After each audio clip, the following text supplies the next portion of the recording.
Et salut tout le monde. Alors aujourd'hui, on connaît enfin le Soul Exchange, donc on va parler de ça. Alors je fais dans la deuxième partie de la vidéo. Si c'est ce que vous intéresse, c'est le Soul Exchange, je vous mets une petite coche là, un petit chapitre. Vous pouvez directement aller voir au bon endroit. Parce qu'avant, on va parler de deux, trois choses. Il y en a pas mal qui m'ont demandé de faire une vidéo pour le tournoi de la semaine. Effectivement, là, ça se passe très bien. Je suis assez bien classé. Doit même être très très bien. Donc on va parler un peu du tournoi de la semaine. Je suis 13 pour l'instant.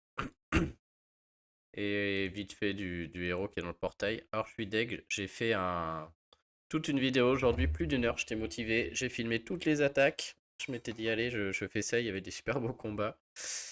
J'ai fait mes invoques. J'ai eu un 5 étoiles là-dedans qui est Torn. Donc autant vous dire que j'ai tiré une gueule d'enfer à ce moment-là. Bref, très belle vidéo. Et j'ai oublié de lancer l'enregistrement. Donc je suis défait quoi. Donc je vous la refais en rapide.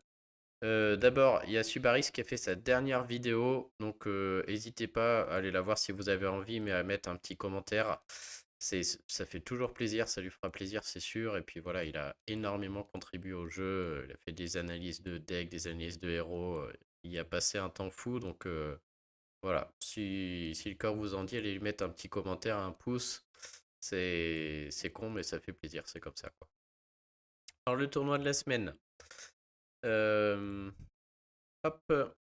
Donc j'avais dit dans une autre vidéo, mais les deux mousquetaires ensemble sont très forts, et donc c'est pour ça que j'ai monté Felton dans les tournois sans soin et dans les tournois booster de bonus. Du fait de leur passif là, qui protège quelqu'un et qui renvoie. Donc les deux ensemble, c'est vraiment fort. Et ça me permet, pour une fois, ça faisait longtemps, d'avoir une défense A. Et vous voyez, c'est une défense qui est bien A, alors que j'ai que deux héros breakés, hein. Donc vraiment, c'est grâce aux mousquetaires et Cavazir aussi, je pense. Buissour sert à rien maintenant, hein, 3 tours de provoquer, donc il est là juste parce qu'il est résistant. Maëv, c'est fort en booster de bonus parce qu'avec son Esme, ses deux petits passifs là, ses deux cumuls. Du coup, Maëv Noril, c'est aussi un bon duo, hein, sur ces tournois-là. Donc en tout cas, la défense tient. Au niveau des équipes d'attaque, enfin, du coup, je peux pas vous le montrer là, faut que j'aille faire un truc. Alors, c'est pas tout le temps les mêmes, mais très souvent. Hop, puis on va flinguer ça. Moi, je vous conseille les choses suivantes. Donc, sur un tank violet, si vous les avez, donc moi, bien sûr, je mets Cavazir, c'est celui qui est double breaké, évidemment.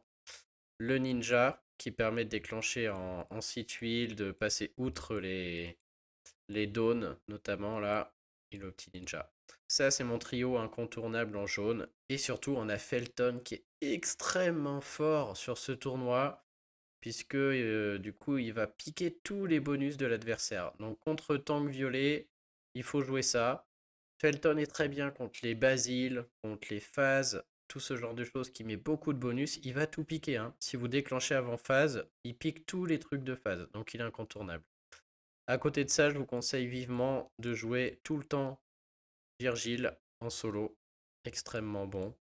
Et derrière, moi, je fais du 3-1-1. Parce que là, pour vous dire, mes rounds ne sont pas breakés. Je peux me permettre du 3-1-1. Je gagne tranquille, même que contre des doubles breaks. Donc, c'est faisable, hein.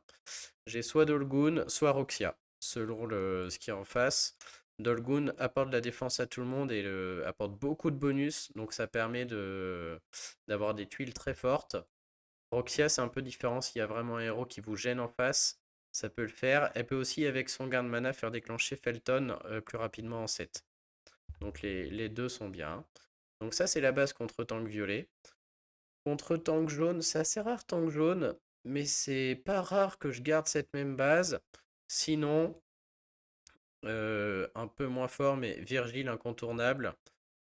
Cavazir est meilleur en solo que Roxia, je trouve, dans la plupart des cas. Donc en violet, je joue Maeve. Ensuite, j'ai Aquila. Et derrière, souvent, je mets une bûche juste pour le côté résistant. C'est mon héros le plus costaud. Ça peut être un Tyrum. Maintenant, avec les super talents, pourquoi pas, si besoin. Qu'on met au milieu d'ailleurs pour le Tyrum, là, à côté du soigneur. Donc voilà, ce trio-là contre Tank Jaune, ça marche très très bien. Et c'est Virgile qui fait tout gagner, hein. Ensuite, on peut avoir je garde le pire pour la fin. Le pire, c'est vert. Contre-tank rouge. Contre-tank rouge. On garde Virgile, bien entendu. Extrêmement fort.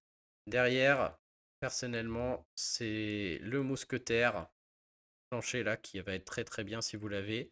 Éventuellement Dawn, mais héros moyen dans ce genre de tournoi, moi j'aime pas bien. Souvent c'est plutôt un Ulmer, hein. S'il y a beaucoup de bonus en face, etc., la classe magicien la permet de bien faire le ménage.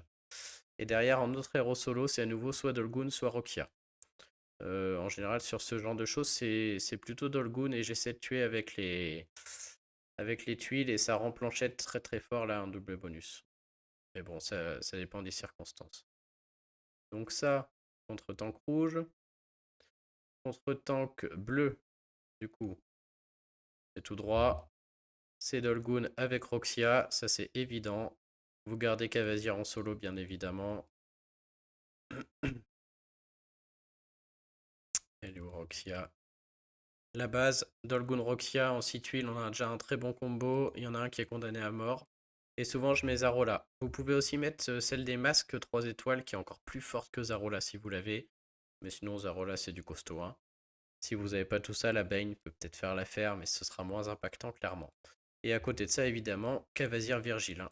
Vous ferez jamais mieux en solo que Cavazir et Virgile. Ils sont vraiment incroyables en solo, je trouve, pour le 3-1-1. S'il n'y a pas de vert, les jaunes, je suis bien résistant, je fais des dégâts et tout. Ça peut être Cavazir costume si vous l'avez, mais que vous l'avez double briqué aussi. Moi, c'est pas le cas.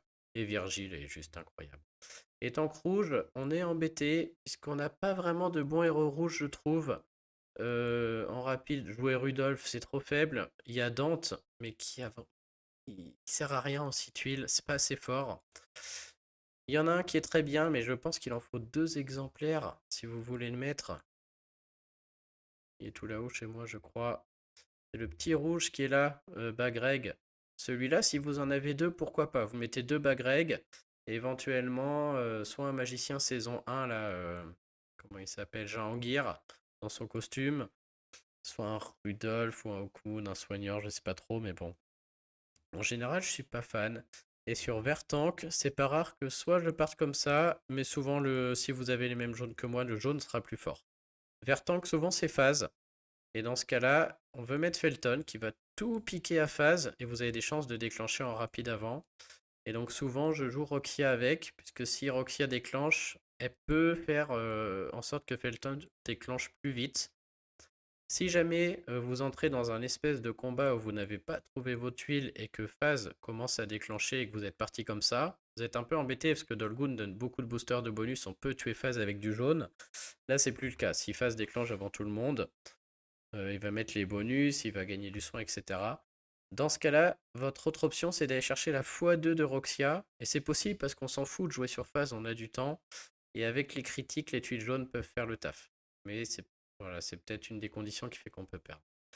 Donc voilà comment on joue ce tour, enfin comment je joue ce tournoi et pour l'instant ça marche très bien. Donc j'essaierai peut-être de refilmer demain si j'arrive à cliquer sur le bouton là. Putain, celui sous les pubs. Et on espère que ça va bien se passer, mais là je pense que ma défense est bonne. À noter aussi, hein, vous voyez le, comment dire, juste à cause des doubles breaks, même avec un sans faute, je suis à 10 965, le premier à 11 093, il me met plus que 100 points d'écart, hein. 130 points d'écart il me met, c'est énorme, c'est énorme. Juste parce qu'au début, comme j'ai pas mis que des breakés, j'ai mis quasiment une journée, 1, 2, 3, 4, 5, 6, 7. C'est seulement au 8e match que j'ai commencé à jouer des mecs qui valaient plus que 620 points. Voilà le problème des doubles breaks. Et une petite dédicace à Williams, je crois, que j'ai vu dans le classement aussi. Donc on va surveiller aussi si ça se passe bien pour lui.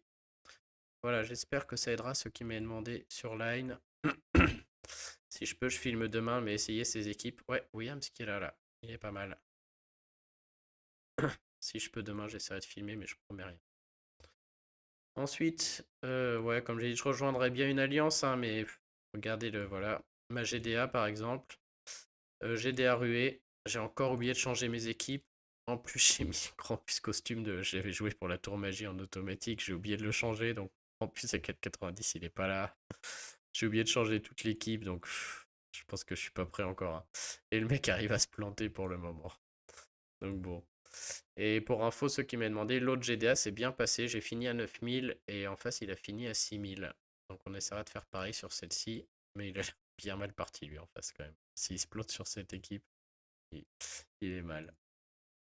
Bon voilà à peu près tout ce que j'avais dit dans l'autre vidéo. Il y avait les attaques.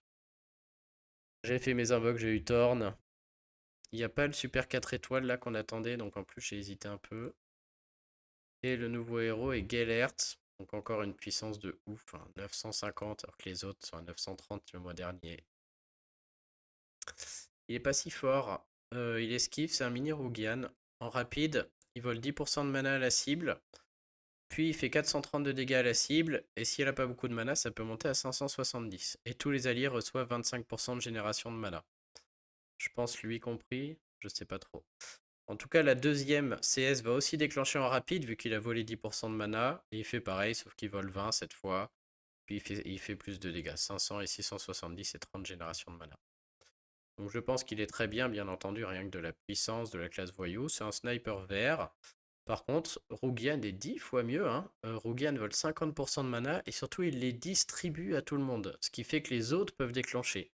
Et Rougian lui-même gagne du mana sur les soins, ce qui fait que Rougian lui-même peut déclencher en rapide. Ce qui ne sera pas le cas de Gellert ici sur les... En très rapide, ce qui ne sera pas le cas de Gellert.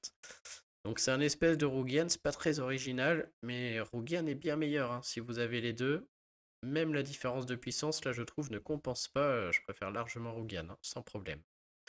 Alors, c'est un très bon héros. Le fait qu'il donne 25% de génération de mana à tout le monde fait qu'on a envie de le jouer, je pense, dans un... Lui, en solo, quoi. Un 3-1-1 ou un 3-2, ou dans les deux, on a Gellert. Et donc, voilà, si on a du vert, il arrête une cible, 10% de mana, c'est pas beaucoup, mais peut-être qu'il la tue. Derrière 25% de génération de mana, ça passe nos autres couleurs rapides en très rapide et moyennes en rapide.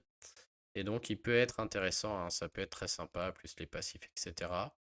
Mais encore une fois, un héros pas trop abusé, et c'était pas la peine de mettre une puissance de débile. Hein, il était quand même très bien comme ça à 900. Et ça en faisait un héros de plus, pas très original, mais bon, sans que ce soit exagéré non plus. Donc voilà, j'ai réussi à choper Thorn, sachant que les héros classiques c'est 0,9%, c'est encore moins que les héros à la une. Donc j'étais ravi. Ravi. Allez, sur ce, on se fait le petit soul exchange. Je pense que je peux me lancer un petit truc en automatique en attendant. Il y a les mirages de l'oméga vert, là, pensez à le faire. Attention aussi, il y a le... Ouais, j'avais dit ça. Pour la voie des géants, il faut faire des quêtes, là, toute la semaine. Il faut faire 30 quêtes. Pensez à faire des quêtes, la même bidon, parce que comme moi, je fais pas les quêtes souvent. Et arrivé le samedi, dimanche, vous aurez pas 30 quêtes à faire. Hein. Donc, pensez à les faire au fur et à mesure. Bon, sur ce, ça, je peux le lancer. Ça dégage. Passer ça là, peut-être. Ouais. Alors, le Soul Exchange. Donc, apparemment, on le connaît. Le voilà. Moi, je dois être clair, je trouve que c'est nul. Hein. Franchement, je suis assez déçu. Vraiment déçu, même. On les attend pendant longtemps. Le jeu évolue très vite. Et là, ils nous mettent un. Bah, le Soul Exchange n'évolue pas par rapport au reste du jeu. Voilà. C'est ça qui m'embête, je trouve. Maintenant, on a quand même des choses assez intéressantes. Donc, dans la ligne A10, on a Viscaro. Moi, je ne trouve qu'il ne vaut pas 10 héros, même s'il vous manque un violet long. Pour moi, c'est un gros nom. On a Gilligan, c'est pareil. C'est un héros du moins récent, mais c'est vraiment un grand nom non plus. Donc lui, pas du tout. Les trois autres, par contre, sont intéressants et ne sont pas si chers que ça pour 10. Vraiment pas si cher que ça pour 10. Alors on a la ninja. Je sais plus exactement les dégâts qu'elle fait, on va aller voir. C'est Perido. Un ninja pour 10, moi ça m'intéresse. Hein. J'ai déjà aligné des ninjas ensemble, c'est fort. En attaque, c'est très fort les ninjas. Et donc elle, qu'est-ce qu'elle nous fait? Donc elle est voyou. Surtout la x1 qui est intéressante, hein.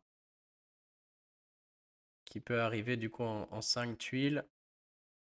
Elle fait 240 de dégâts à la cible. La cible se prend 220 de poison pendant 2 tours. Et elle a moins 35% de précision pendant 2 tours. Pas si mal, c'est pas fou, mais c'est quand même pas si mal. Hein. Mettre moins 35% de précision à une cible, Si on joue dans un 3-1-1, pourquoi pas, pourquoi pas. Ok, c'est intéressant. Est-ce que c'est mieux que Cobalt? Ou que Topaz, les dégâts?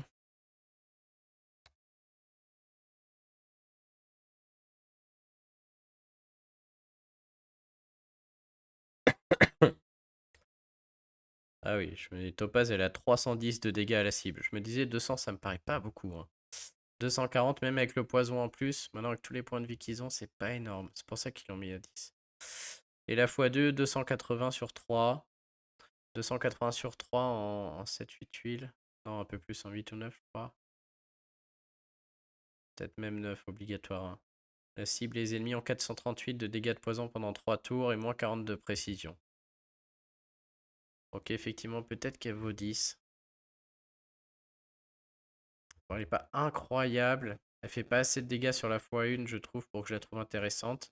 Par contre, mettre moins 40%, c'est combien?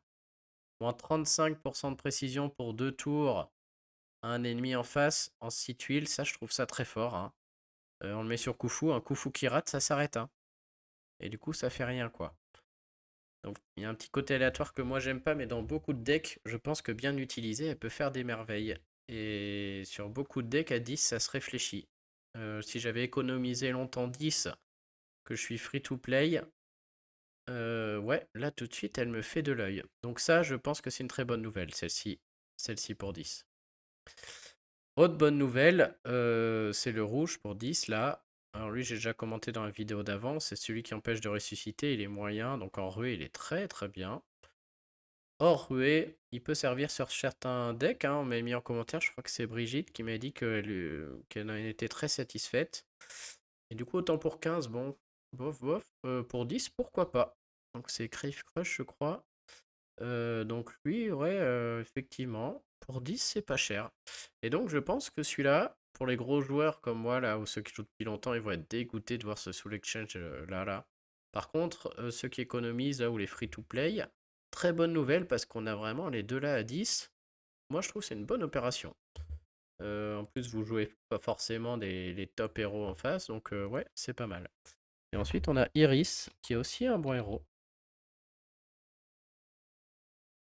C'est un héros du mois de février 2022, 800 de puissance, hein. On va pas regarder. Mais elle est rapide, ouais, c'est ce qui me semblait, elle est rapide. Elle fait 325 de dégâts à la cible et des dégâts mineurs aux ennemis proches. Et par contre, ça enlève les bonus à chaque tour, à la fin de chaque tour pendant 3 tours. Donc elle a un passif qui elle reçoit 10% de mana à chaque fois qu'elle enlève un buff. Donc elle va déclencher en boucle comme ça, après en très rapide, et résiste contre le feu. Donc elle aussi, je pense qu'en 10, c'est une bonne surprise. Moins bonne que le ninja, je trouve, hein. Surtout si vous avez été chercher, vous avez d'autres ninjas en plus, c'est possible avec Topaz qui était là. Donc voilà, cette ligne à 10 quand même intéressante. Et moi-même, je me demande si je vais. Je sais pas, hein, mais la ninja à 10 m'intéresse, clairement. Crève Crush, j'y réfléchis. Ça fait. Le monter juste pour la ruée, peut-être pas. Non, peut-être pas. La ninja, c'est possible, hein.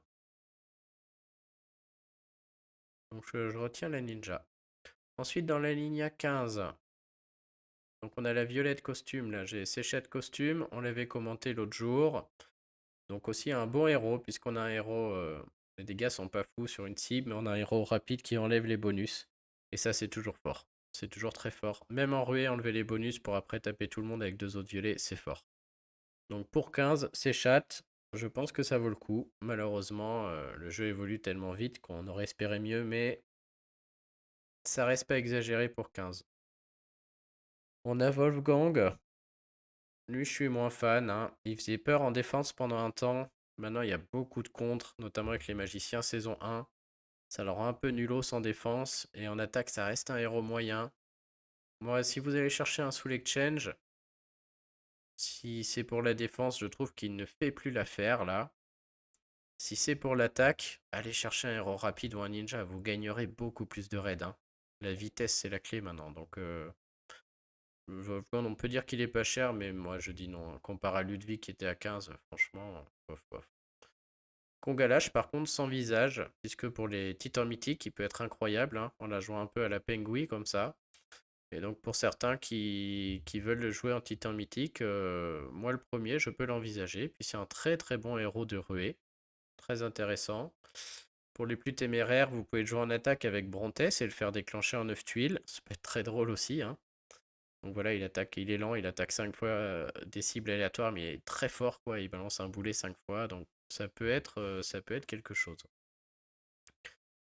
Dans la ligne 15, Glenda à droite, pour moi c'est non, hein. C'est très très utile que si vous avez deux Pengui et qu'il vous manque Glenda pour les mythiques. Là, bon, ok. Mais sinon, elle a des stats qui sont trop dépassées, elle est moyenne, vous en ferez rien, ça vaut pas 15. Et Astérius, en rouge, il est sympa, il est utile en titan. Est-ce que c'est pas un peu dépassé maintenant? Encore une fois, pour moi, il est moyen, c'est ça qui est un peu embêtant. Ouais, il est moyen.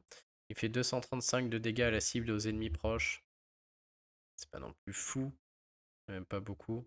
À 360 maintenant, à la cible aux ennemis proches. Ok, ça c'est mieux. Ah ouais, il avait eu un buff. Et surtout, il met le Corrosive Burn là, qui fait une baisse de défense particulière, qui s'ajoute à la baisse de défense normale, mais il y a un plafond quand même. Et donc pendant un temps, on pensait qu'il était incontournable sur les titans, maintenant c'est plus le cas, hein. Je pense du fait qu'on arrive au plafond, je sais pas pourquoi, mais du coup pour moi encore une fois en défense il fait plus trop peur, même si vous avez d'autres vilains. Et en attaque, il est intéressant, il est bien enroué aussi. Est-ce que c'est mieux Crève Crush? Un peu parce qu'il fait plus de dégâts, mais ça reste moyen. Ouais, c'est envisageable, hein, mais moi, je pense qu'une Séchat ou une Ninja vous feront toujours gagner plus de raids qu'un héros moyen, aussi fort soit-il, hein. Et un héros moyen comme Gardien Gorille, là je dis pas, parce qu'il peut jouer tout seul, ou il a d'autres utilités, quoi. Lui, là, les vilains, c'est des héros qu'on voit plus du tout, ils sont pas prêts de les remettre au goût du jour. M'étonnerait qu'ils aient un buff un jour, hein. On pourrait espérer que la famille ait un buff, par exemple. Donc je suis pas sûr. Je suis pas sûr, mais bon. La ligne à 15 reste intéressante quand même, hein, je trouve. Mais ouais, vu qu'il y a là-haut la ninja et l'autre rouge, que ça vaut le coup les gars qui mettent 15, ceux qui économisent un peu, est-ce que ça vaut le coup de mettre 5 de plus? Alors qu'on a une ninja à 10 ou éventuellement le rouge là, le rouge à 10 qui empêche les résurrections, je suis pas certain. Donc dans cette ligne, je pense que Congalach et ses chats pour certains decks peuvent être intéressants. Les autres, j'ai plus de mal à imaginer pourquoi on irait les prendre. Ah, je vois pas trop. Même s'ils sont bons, hein, mais je vois pas trop de quel profil ça pourrait jouer. Et bien sûr, je vous rappelle, prenez un héros que vous pouvez monter, breaker, emblémé, hein. Les emblèmes peuvent aussi jouer un rôle, bien sûr. Astérius et Druide pour info, Glenda magicienne, Congalach, c'est les emblèmes qui ressuscitent. Wolfgang, je crois qu'il ressuscite aussi, lui.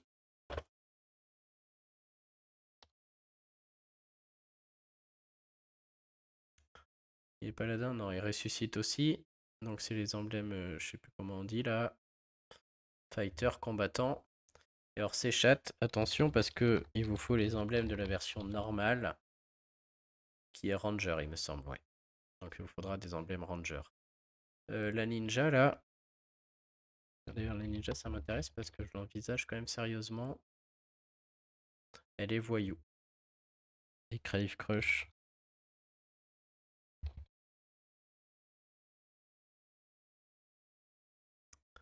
Il est barbare.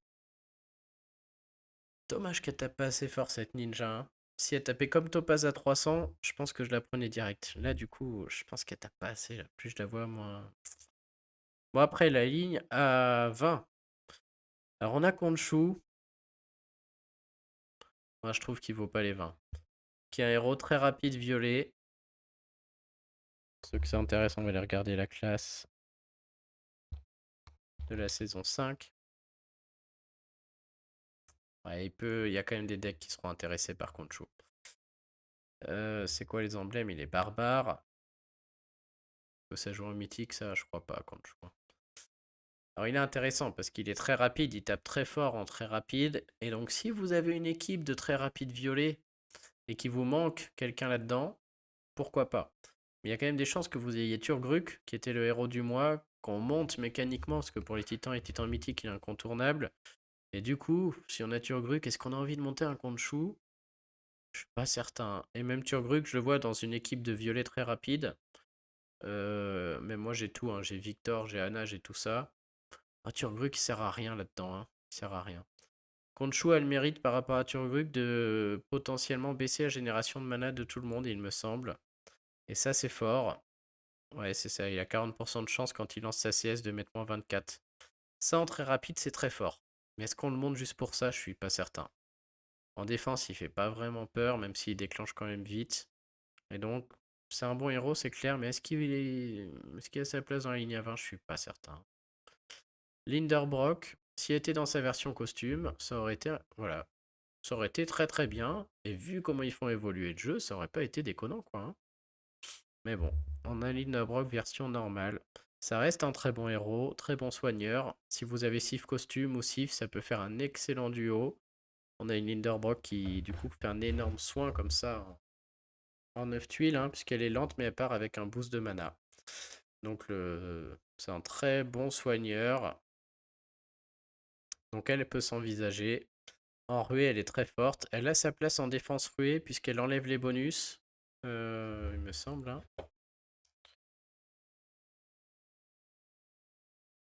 Linderbrock, Empire et Puzzle. On va vérifier parce que ça, je l'avais pas trouvé l'autre fois. À mon avis, je sais pas écrire Linderbrock surtout. Linderbrook.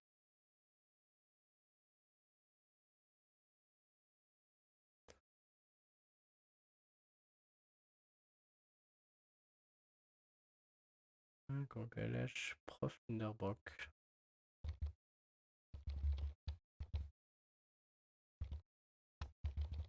Non, mais je suis quasi sûr qu'elle enlève, hein, de toute manière. Elle est là. Ouais. Ah non. Elle enlève les effets négatifs de tous les alliés, elle booste la vie. Il me semblait qu'elle est...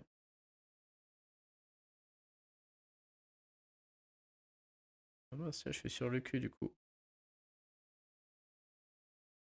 Elle enlève les effets négatifs. Ok. Elle me semblait que c'était l'inverse qu'elle enlevait les bonus. Donc elle enlève les effets négatifs.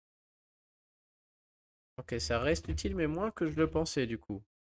Ouais, moins que je le pensais du coup. Parce que... Et après, boost de vie assez fort quand même là, hein. Mais c'est un boost de vie selon le nombre d'HP, donc ce que je disais, plus on avance dans le temps, plus ce boost de vie selon le nombre d'HP va être mauvais, puisque les héros auront de plus en plus d'HP et son boost, elle, ne bouge pas. Ouais, donc du coup, je suis moins enthousiaste là-dessus, hein. Enlever les effets négatifs, c'est quand même moins bon que même en ruée d'ailleurs. Ok, bah vous voyez tout de suite, ça reste un bon héros, hein. 806 de puissance. Comparé, on a dit quoi tout à l'heure? 950. 806 de... Je m'étouffe en voyant ça. C'est ridicule. Ouais, ils sont à 950 sans emblème, elle est à 800. Pff, je sais même pas quoi dire. Bon, bref, du coup. En vrai, ça reste fort. Elle peut résister au Alfric avec sa classe. Du coup, derrière, elle peut enlever les Alfric des copains. Ça reste sympa. En ruée, elle est utilisable en attaque aussi. En défense en ruée, pourquoi pas. Du coup, mais moins bien que ce que je pensais. C'est pas le meilleur choix de la ligne à 20, du coup, je trouve. Donc les deux là, voilà, pourquoi pas, mais sans plus. Le vert des trois royaumes là, alors moi je dis non, hein. Je sais plus comment il s'appelle celui-là. Yubei, je crois.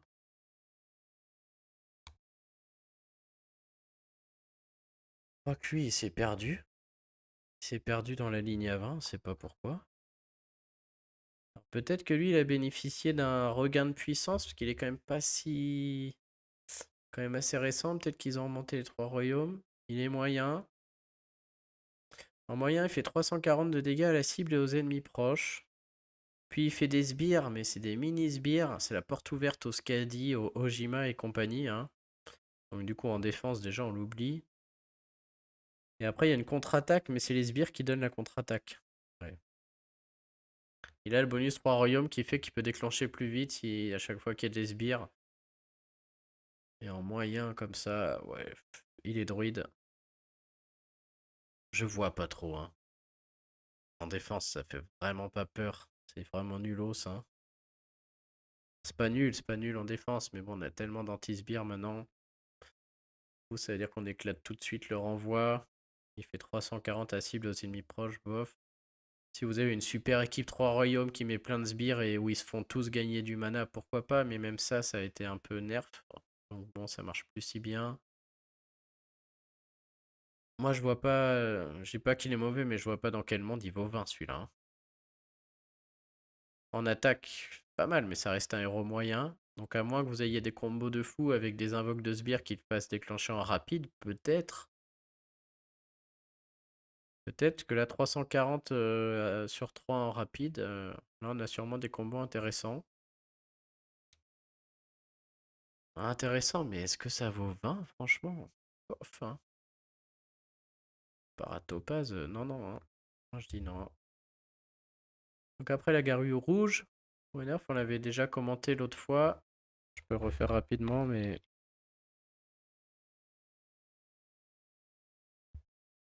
bon héros aussi, hein, encore une fois, mais est-ce que ça vaut 20 en septembre 2023? 826 de puissance aussi. Elle est barbare, celle-ci. Et en rapide, elle fait 450 de dégâts à la cible. Et elle invoque un démon à la cible qui va l'empêcher d'attaquer. Donc ça, c'est fort. Elle peut bloquer complètement une cible. Ça la rend aussi un petit peu utile en ruée éventuellement. En défense, ça fait pas peur, hein, parce qu'elle attaque qu'une cible. Et même avec ce démon-là, ouais, je trouve que ça fait vraiment pas peur. C'est un bon héros d'attaque parce que voilà, il est rapide, il est bien résistant. On aime bien ces héros quand même qui sont résistants en attaque, hein. Ça attaque vite, ensuite elle se met la peau de pierre, ça résiste au... Je sais plus si c'est le poison d'abord, après le feu si vous en avez deux, etc. Ah, voilà, c'est un peu comme Eldiou que vous m'avez vu l'utiliser souvent. Eldiou est bien mieux depuis qu'il soit très rapide, je trouve, mais One Earth, voilà. En attaque, ça peut vous faire un très bon héros d'attaque s'il vous manque un rouge et que vous avez les emblèmes barbares. Donc là, je dis pourquoi pas. Est-ce que ça vaut 20? Je suis quand même pas sûr, hein. Quand même pas sûr, hein. Mais lui, voilà. Pour moi, c'est celui que j'envisage pour le moment. Entre les deux Perido, ouais, non, le Kongalash, j'envisage aussi. Ça ferait juste pour la ruée. Je manque de héros ruée et Titan mythique, je suis sûr qu'on peut l'utiliser. Et ONEF, là, peut-être. Et donc le bleu qui nous manquait, c'est Quintin. Donc on sent un manque d'imagination de la part de SG qui nous sort que des chevaliers. Mais bon, Quintin est intéressant, moi je trouve. On avait vu dans les interviews avec Tatane, là, il fait la même chose que Roxia, mais il le fait bien mieux. Alors, c'est les emblèmes voyous qu'il faudra, hein. Il est bleu. Il a une puissance de 822, a priori, de ce que je vois. Déjà, il a le bonus chevalier qui a une chance. Il faut mettre deux héros. On va même pas parler. Qui peut rendre un truc impossible à enlever. Un bonus impossible à enlever, mais il faut deux chevaliers et c'est 35% de chance. Donc, bof, quoi. Mais Quintin, par contre, moi je le trouve très bien. Et c'est peut-être lui que j'envisage le plus. Donc Quintin va attaquer une cible à 420 en rapide. Comme d'hab, c'est pas... Voilà, hein, on a vu, des fois ça ne tue pas, etc. Mais après, la cible va se prendre 100% des dégâts que tous les autres prennent. Et donc vous allez condamner à mort cette cible, et ça va mourir vraiment très très vite. Et du coup, on a un héros en attaque qui peut jouer solo, où je me dis, si je trouve du bleu, il n'y a pas photo, je vais tuer quelqu'un. Et ça, c'est quand même très bien. Alors, il n'enlève pas les bonus, ça veut dire qu'on peut se retrouver à être obligé de tuer un provoqué, mais condamner à mort à Ludwig, moi je veux bien, moi je veux bien. Le problème, c'est que c'est un malus, ce qu'il met là, donc ça veut dire que c'est bloqué par des choses comme Aramis, etc. Mais c'est quand même un héros très drôle, je trouve. Donc en attaque, il est très très fort. En défense, ça reste un sniper un peu plus intéressant que les autres parce qu'il va nous condamner à mort aussi, mais bon, voilà, ce truc s'enlève, ouais, se renvoie, etc. Non, en défense, il fera pas peur. En attaque, il est intéressant. Il est aussi très intéressant, on l'avait vu dans l'interview avec Tatane, ou une vidéo avec Tatane. En... Comment ça s'appelle? Pas les tournois, mais en événement défi sur le légendaire. Puisqu'on avait vu des vidéos hein, où les mecs font, sur le dernier niveau du légendaire, les gars qui perfent, utilisaient du coup Quintin dans une équipe où, comment dire, ils finissaient tous les niveaux à coups d'objets, puis ils attendaient d'avoir un bon plateau où il y avait toutes les tuiles de la bonne couleur sur la gauche, par exemple. Et puis arrivé au boss, il faisait quoi? Il déclenchait Quintin sur celui du milieu, Quintin redéclenchait avec potion de mana, il le mettait sur celui de droite, donc deux héros condamnés à mort. Et il faisait remonter l'énorme paquet de tuiles sur celui de gauche, donc celui de gauche prenait la sauce, était mort, et tous les dégâts qu'il prend sont donnés aux deux autres qui meurent aussi. Et donc comme ça fait un très bon héros comme ça sur le légendaire. Donc lui aussi, bonne surprise. Maintenant, est-ce qu'il mériterait pas d'être dans la ligne à 15? Moi je trouve que si, hein. Je trouve que si. Mais bon, ce n'est que mon avis. Donc voilà, pour ce Soul Exchange. Bah écoutez, alors je sais que je demande à chaque fois, mais là je suis particulièrement preneur des avis de tout le monde. Qui est-ce que vous allez prendre et pourquoi? Est-ce qu'il y a des points où vous n'êtes pas d'accord avec moi ou est-ce que vous voyez d'autres utilisations sur certains héros? Puisque bah moi le premier aussi, hein, je réfléchis, je sais pas trop encore quoi prendre. Un peu partagé. Je pense que mon choix se fera entre la ninja verte. Je pense qu'elle attaque quand même pas assez fort pour que je la prenne. Et la baisse de précision, j'aime pas trop ce côté aléatoire. Je pense que Astérius de la ligne 15, non, ne m'intéresse pas, mais j'ai d'excellents rouges. C'est peut-être pour ça aussi que je suis un peu plus critique sur les rouges, hein. J'ai quand même. Mais bon, il y a beaucoup de monde qui a Rougian quand même, hein. Mais Kongalash peut être sympa et j'exclus pas ces chats de costume. Pour l'aspect, on le fait des bonus. Là, il y a tellement de bonus, notamment avec les double breaks, que c'est intéressant. Et dans la dernière ligne, au vu de mon deck, soit la gargouille rouge, faire un duo avec la gargouille, mais je vois pas dans quel monde c'est meilleur que Marjana et Rougian. En fait, du fait de mes héros, je pense que la gargouille rouge, je vais pas la prendre. Soit Quintin, peut-être. Là, bah écoutez, dites-moi ce que vous en pensez, mais voilà pour le Soul Exchange. Bon, sur ce, il est 22h. Ouais, je vous ferai la GDA demain là. Non, mais ce sera la prochaine la GDA. En plus, c'est pas si fort que ça là. Qu'est-ce qui m'a mis à Tortank quand GDA ruine? Jove et Elnada, ouais, ça va pas être très intéressant. On le fera la prochaine là. Celle-ci, elle est quasi gagnée. Si j'en gagne 3 c'est gagné, ça va me démotiver, je vais arrêter. Bon, on la fera la prochaine fois. Et donc, bah, plus d'invoque, mais dommage, vous avez raté ma belle invocation de Thorn, j'étais ravi. Allez, bah les amis, je vous dis à très bientôt. Passez faire un petit pouce à Suba, un petit commentaire pour le remercier si vous avez l'envie. Et dites-moi ce que vous pensez de ce beau Soul Exchange. Allez, à plus tout le monde, salut!